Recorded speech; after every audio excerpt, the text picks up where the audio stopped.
The ex-slaves were called freed men, and the freedmen of the Indians had reason to dance.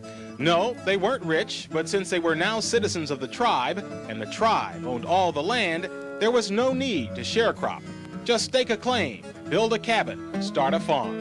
And there was the black vote. Witness this Seminole election in which they counted one candidate's supporters on the left side of the street, the other candidates on the right. To gain control of the Cherokee capital in Tahlequah, chiefs like Lewis Downing campaigned heavily for the black vote, as did Chief Spaichi for control of the Creek capital in Okmulgee. The Creeks appointed and elected blacks as judges, attorneys. They were private secretaries, they were members of the council, and of course the 3 black towns in the Creek Nation had representatives in both the House of Kings and House of Warriors. Silas Jefferson was even elected one of the Creek chiefs and was among the delegation any time that the Creeks had business in Washington. Since there was none of the lynchings or terror of the white South, Indian Territory became a mecca for blacks, even though many never gained citizenship. At least 25 black towns sprang up, some still around, like Taft, Redbird, and Tallahassee, where on a warm day they still bring out the kitchen table for a game of dominoes. I'm out of here. What? How you get down? I'm out of here. I'm glad you did. There were black lawmen among the Creek Nation Light Horse Police, deputy U.S. Marshals like Bass Reeves, who killed 14 outlaws without ever being wounded. And there were outlaws, killers like Cherokee Bill, part black, part Cherokee, or the Buck Rufus gang of Creeks and Creek freedmen. And there were the rowdies. If they got enough whiskey in them, why they shoot town up. You ever had to run from a shoot up? I half crawled on the bed. My great-great-uncle Willis was among those rowdies. You may recall my great-grandmother Phyllis Pettit's story of how her husband's mother was sold by his Cherokee master. He looked down a long lane after her just as long as he could see her and cried after her. While George Pettit turned out okay, his brother Willis spent 1877 in the National Prison for shooting up the capital of Tahlequah. 5 years later, it was more serious. In March 1882, the Cherokee Advocate reported in both English and Cherokee, murder trial in Tahlequah, the capital, the Cherokee Nation versus Willis Pettit. The transcript still exists today. It seems 2 weeks earlier, Willis was having an argument with his wife Julia when his mother-in-law, Margaret Bird, said something, so he shot her. It all happened in the home of a sick woman that the 2 women were visiting. Among the numerous witnesses was one Henry Bowe, who testified that the day of the murder, Willis had tried to sell him his house and his hogs for $65. He said his wife had quit him. I said to him, "That won't make you sell your place. She'll come back again." He said to me, "That's played out," and he cursed and said, "I'm going to kill Margaret." While Willis did not take the stand, he had a witness, Maria Shepherd, support his defense that Margaret was trying to kill him. "As I passed her along the road," testified Maria, "she said she would have Willis put away in less time than 2 weeks. But the Cherokee transcripts say the prosecutor asked Maria, "What relation are you to Pettit?" "Not any." "Is Willis not in the habit of coming to your house often?" "He comes there sometimes." "How come Margaret to tell you about this?" "She did not like Willis and did not like me." "Why is it that Margaret Bird did not like Willis and you?" "I do not want to tell about that. I am not going to tell it." The Cherokee Advocate reported, the jury returned a verdict of murder, and Willis, that is his name, was sentenced to be hung until he was dead, dead, dead on the 5th of May next.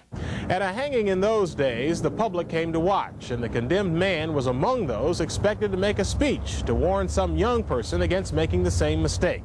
The newspaper reported Willis went to the gallows laughing. As for his last words, he said he'd made a mistake. He meant to shoot his wife, Julia. One, huh.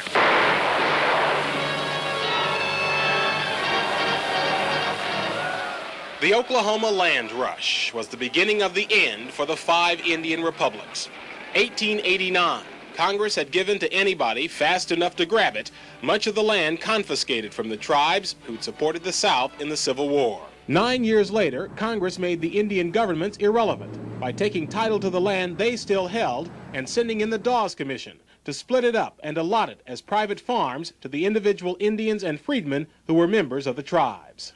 At mass gatherings like this, they were interviewed to determine whether they were legitimate tribal members or squatters. In the Cherokee Nation, folks like my grandmother, Lutetia Ford, had no trouble proving their legitimacy and received deeds to their land. She received 60 acres. My grandpa, John Ford, was a non-citizen but had access to land through Lutetia and their children. The Fords, John's parents, Harry and Zerilda, had migrated from Kentucky in the 1870s, but Zerilda had died, and Harry had remarried a Creek freedman woman, gaining access to land as well. But some of the blacks had no connections, had not married citizens, but had established farms on tribal lands. Now, somebody was about to receive an allotment that included their farms. In the Tallahassee community in the Creek Nation, many of them turned for help to great-grandpa Harry Ford, a Baptist minister, and, says his 85-year-old surviving son Andrew, a prominent farmer. My dad had a big barn, low full of hay, corn. He once had sharecroppers. But he didn't have gas lights, and that proved tragic when he came to Washington, D.C. that day, seeking someone in authority to help his neighbors keep their land. The October 19, 1906 Evening Star reported the story. It said he took a cab to a hotel called the Philadelphia House at 348 Pennsylvania Avenue, which is where the National Gallery of Art now is. It said he asked questions around the hotel. Quote, the visitor said he wanted to meet some Baptist ministers in this city as he thought they might assist him to transact some important business in which he was interested. Then he went to bed in a room which had a gas light. My Uncle John Ford picks up the story. Instead of him turning it out, he blew it out, and he became asphyxiated. Then the rumors are that he was really on to something, you know, that was going to benefit blacks, and maybe it was foul play. Somebody killed him. Yes, now that was a rumor. The D.C. death certificate said Harry Ford, age 70s, cause of death, asphyxia. He had $1,000 more when he left home. When he got it back, he didn't have a dime on him nowhere. Naturally wouldn't have.